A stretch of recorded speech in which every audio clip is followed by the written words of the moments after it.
Good morning students.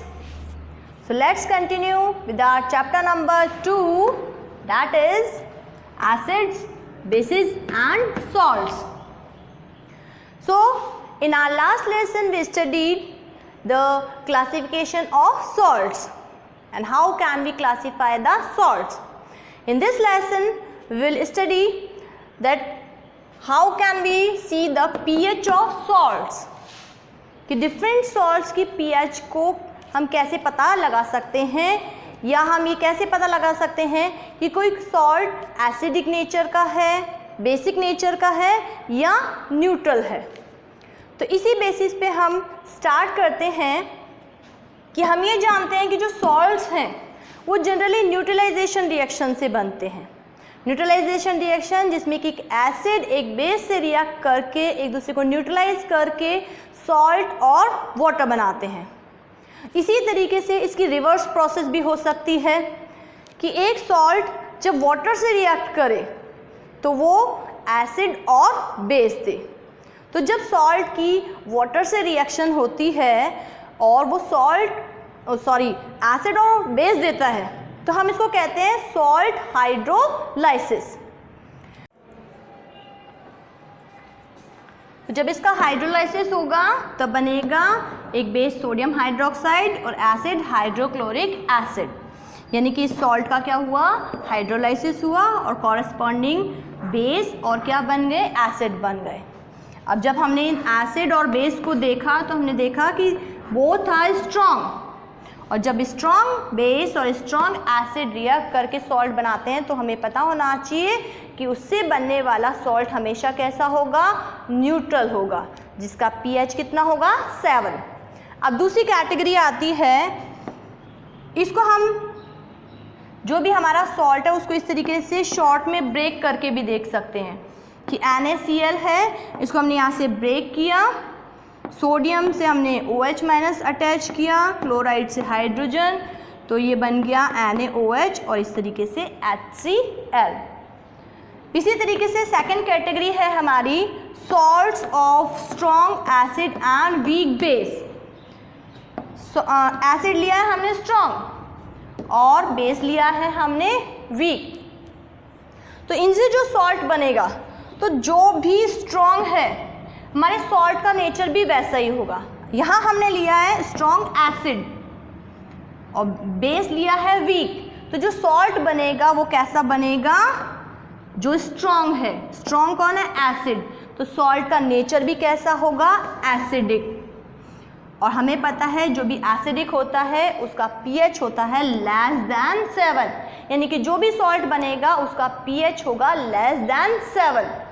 इसका example हम ये ले सकते हैं, जैसे कि अगर हमने लिया स्ट्रॉन्ग एसिड हाइड्रोक्लोरिक एसिड और वीक बेस लिया अमोनियम हाइड्रोक्साइड, इन दोनों की न्यूट्रलाइजेशन रिएक्शन से क्या बना, salt, ammonium chloride and water. तो ये जो सॉल्ट बन रहा है ये एसिडिक होगा जिसका कि पीएच क्या होगा, लेस देन 7.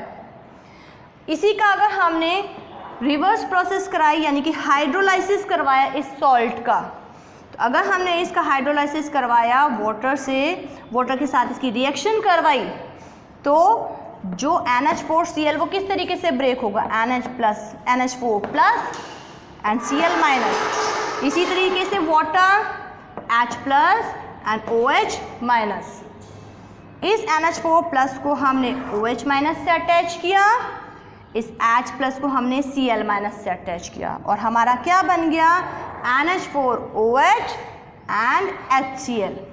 तो हमारा बन गया NH4OH अमोनियम हाइड्रोक्साइड जो कि एक बेस है और हाइड्रोक्लोरिक एसिड जो कि एसिड है. यहाँ हमने क्या करवाया, इस सॉल्ट का हाइड्रोलाइसिस करवाया, यानी कि पहले हमने न्यूट्रलाइजेशन रिएक्शन करवा के देख ली कि एक स्ट्रॉन्ग एसिड और स्ट्रॉन्ग बेस से हमारा ये सॉल्ट बन रहा है. क्योंकि इसमें हमारा स्ट्रॉन्ग एसिड है इसलिए जो सॉल्ट बन रहा है it will be acidic in nature. और दूसरा हम ये भी करके देख सकते हैं कि ये जो हमारा सॉल्ट है, अगर हमारे पास सॉल्ट ही दिया हुआ है तो हम इस सॉल्ट का हाइड्रोलाइसिस करवाएंगे और उससे जो एसिड और बेस बन रहे हैं उनका नेचर देख लेंगे कि वो किस तरीके के हैं।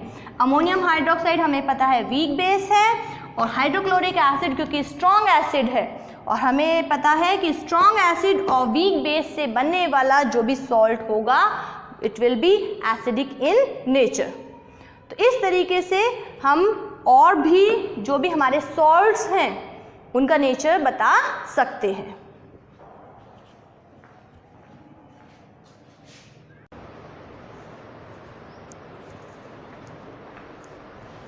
So the next type of salts are salts formed by weak acid and strong base। हमारा एक ऐसा सॉल्ट जो कि वीक एसिड और स्ट्रॉन्ग बेस से मिलकर बना है।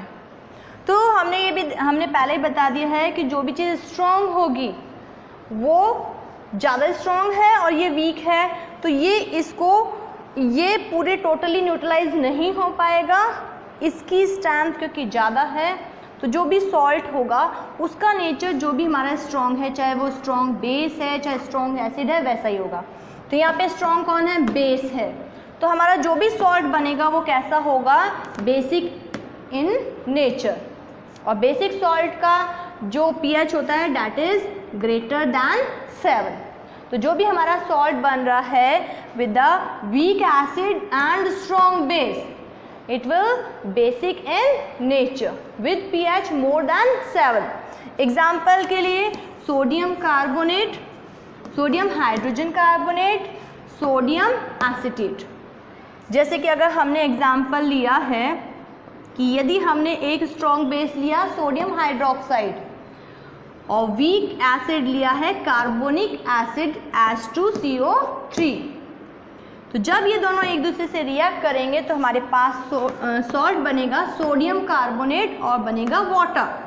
तो ये जो सोडियम कार्बोनेट है इसका नेचर होगा बेसिक। क्यों?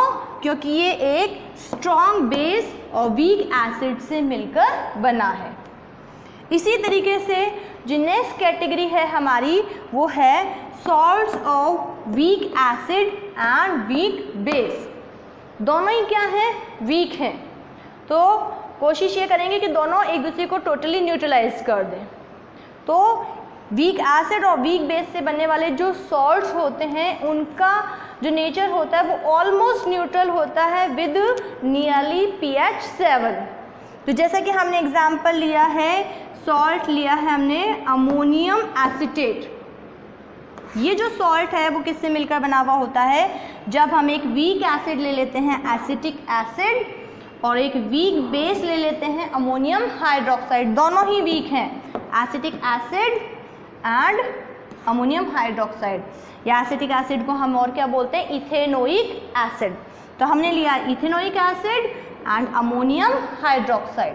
तो जब ये दोनों एक दूसरे से रिएक्ट करते हैं तो हमारा सॉल्ट बनता है अमोनियम एसीटेट एंड वाटर। तो ये जो अमोनियम एसीटेट है वो नियरली ऑलमोस्ट न्यूट्रल होगा विद नियरली pH 7। अगर हम इस सॉल्ट का हाइड्रोलाइसिस करें, ये तो तब है जब हमारे पास एसिड है और बेस है और हमने उससे सॉल्ट बनाया है और उस सॉल्ट का हमने नेचर बताया है। तो हम बता देंगे क्योंकि ये भी वीक एसिड है और ये भी वीक बेस है, तो जो ये सॉल्ट बन रहा है वो भी न्यूट्रल होगा, ऑलमोस्ट न्यूट्रल होगा। पर अगर हमको सीधा यही सॉल्ट दे दिया जाए कि हमारे पास हमने ये दे दिया अमोनियम एसीटेट ही दिया जाए और उसका नेचर पूछा जाए, तो हम इस अमोनियम एसीटेट का क्या करवाएंगे? हाइड्रोलाइसिस करवाएंगे, इसकी रिएक्शन करवाएंगे वाटर के साथ। तो ये जो है हमारा अमोनियम एसीटेट, उसकी हमने वाटर से रिएक्शन करवाई।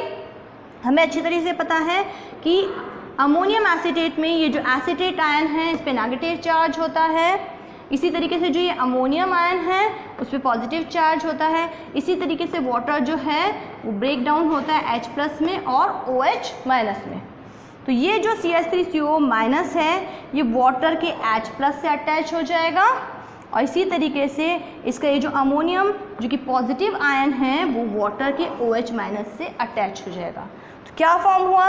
CH3COOH, हमारा बना CH3COOH यानी कि इथेनोइक एसिड। और यहाँ क्या बना, NH4OH, NH4OH अमोनियम हाइड्रोक्साइड, यानी कि ethanoic acid and ammonium hydroxide. तो किसी भी सॉल्ट का हाइड्रोलाइसिस करके हम ये बता सकते हैं कि वो कौन से एसिड और कौन से बेस से बना हुआ है, और इनको देख के हम बता सकते हैं क्योंकि इथेनोइक एसिड भी वीक है, अमोनियम हाइड्रोक्साइड भी वीक है, और वीक एसिड और वीक बेस से बनने वाले जो सॉल्ट्स होते हैं वो नियरली ऑलमोस्ट न्यूट्रल होते हैं। तो हम इजीली ये बता सकते हैं कि ये जो सॉल्ट है, जो भी हमें सॉल्ट दिया हुआ है, वो नियरली न्यूट्रल है। इस तरीके से अगर हमें कोई भी सॉल्ट दिया जाए तो हम उसका हाइड्रोलाइसिस करके इजीली ये बता सकते हैं कि ये कौन से एसिड और कौन से बेस से बना हुआ है, वो उनकी स्ट्रेंथ क्या है, और इस सॉल्ट का नेचर क्या होगा, वो न्यूट्रल होगा, एसिडिक होगा या बेसिक होगा।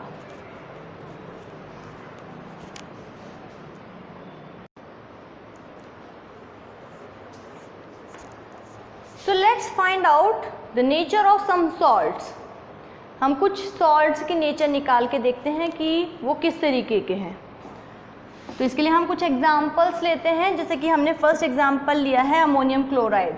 ये हमें एक सॉल्ट दे दिया गया है कि हमें बताना है कि what is the nature of this ammonium chloride. तो हमें ये पता करना है कि ये जो अमोनियम क्लोराइड सॉल्ट है वो कौन से एसिड और कौन से बेस से मिलकर बना है।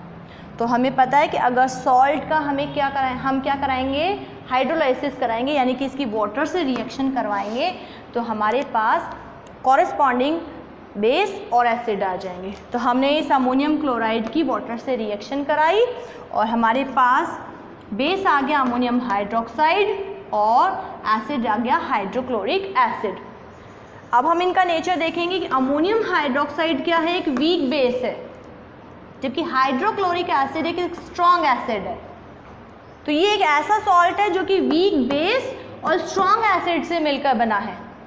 और अभी हम पढ़ चुके हैं कि यदि कोई सॉल्ट वीक बेस और स्ट्रॉन्ग एसिड से बना हुआ है तो उसका नेचर वही होगा जो कि स्ट्रॉन्ग होगा। यहाँ पे स्ट्रॉन्ग एसिड है तो हमारे सॉल्ट का नेचर भी कैसा होगा, एसिडिक। तो हमारा अमोनियम क्लोराइड क्या है, एसिडिक इन नेचर। इसको हम शॉर्ट में भी कर सकते हैं, इस तरीके से हमने लिखा अमोनियम क्लोराइड और इसको ब्रेक कर दिया, अमोनियम के साथ हाइड्रोक्साइड आयन, क्लोराइड के साथ हाइड्रोजन आयंस ऐड किए तो ये बन गया NH4OH और ये बन गया हमारा HCl। और हमने देख लिया अमोनियम हाइड्रोक्साइड वीक होता है, हाइड्रोक्लोरिक एसिड स्ट्रॉन्ग होता है, तो हमारा जो सॉल्ट होगा वो कैसा होगा, acidic in nature. Second example लिया है हमने सोडियम एसीटेट का। यहाँ हमने लिया सोडियम एसीटेट और इसका नेचर पता लगाने के लिए हमने इसका करवाया हाइड्रोलाइसिस। और जब हमने इसका हाइड्रोलाइसिस करवाया तो हमारे पास एसिड आया, acetic acid means ethanoic acid, और बेस आया सोडियम हाइड्रोक्साइड। अब हमें अच्छी तरह पता है जो इथेनोइक एसिड है यानी कि जो एसिटिक एसिड है दैट इज़ वीक एसिड, और जो सोडियम हाइड्रोक्साइड है it's a strong base. So this is a salt which is formed by weak acid and strong base. एक ऐसा सॉल्ट है जो कि वीक एसिड और स्ट्रॉन्ग बेस से मिलकर बना हुआ है। तो हम अच्छी तरीके से बता सकते हैं कि एक ऐसा सॉल्ट जो वीक एसिड और स्ट्रॉन्ग बेस से बना हुआ है, तो it is obvious that it is basic in nature. तो हम ये बता सकते हैं कि sodium acetate will be basic in nature. इसको वैसे ही शॉर्ट फॉर्म में कर सकते हैं, हमने लिखा CH3CONA, यहाँ से ब्रेक किया, एसीटेट के साथ हाइड्रोजन आयंस, सोडियम के साथ हाइड्रोक्साइड आयन ऐड किया, यहाँ H लिखा, OH लिखा, हमारा बन गया CH3COOH और यहाँ पे बना NaOH। और हमें पता है एसिटिक एसिड वीक है, सोडियम हाइड्रोक्साइड स्ट्रॉन्ग है, that's why it is basic in nature. Next है हमारा एग्जाम्पल पोटेशियम नाइट्रेट। हाइड्रोलाइसिस करवाइए, पोटेशियम नाइट्रेट की वाटर से रिएक्शन कराई, बेस आया हमारा पोटेशियम हाइड्रोक्साइड एंड एसिड आया हमारा HNO3 nitric acid. Potassium hydroxide भी एक स्ट्रॉन्ग बेस है, नाइट्रिक एसिड भी एक स्ट्रॉन्ग एसिड है, यानी कि ये एक ऐसा सॉल्ट है जो कि स्ट्रॉन्ग बेस और स्ट्रॉन्ग एसिड से मिलकर बना है, और एक ऐसा सॉल्ट जो कि स्ट्रॉन्ग एसिड और स्ट्रॉन्ग बेस से मिलकर बना हुआ होता है, that is neutral in nature with pH 7। तो हम अच्छी तरह बता सकते हैं that KNO3 is a neutral salt. तो इस तरीके से यदि हमें कोई भी सॉल्ट दे दिया जाए तो हम इजीली उसका हाइड्रोलाइसिस करके ये बता सकते हैं कि उसका नेचर क्या होगा, या हमसे ये कह दिया जाए कि ये एसिड है और ये बेस है, तो इनकी रिएक्शन से जो सॉल्ट बनेगा उसका नेचर क्या होगा वो भी हम इजीली बता सकते हैं। तो इस तरीके से हम किसी भी उसका नेचर फाइंड आउट कर सकते हैं। I hope you have understood the content and do practice. More you practice, more you will be perfect. So that's all for the day. Thank you and have a nice day.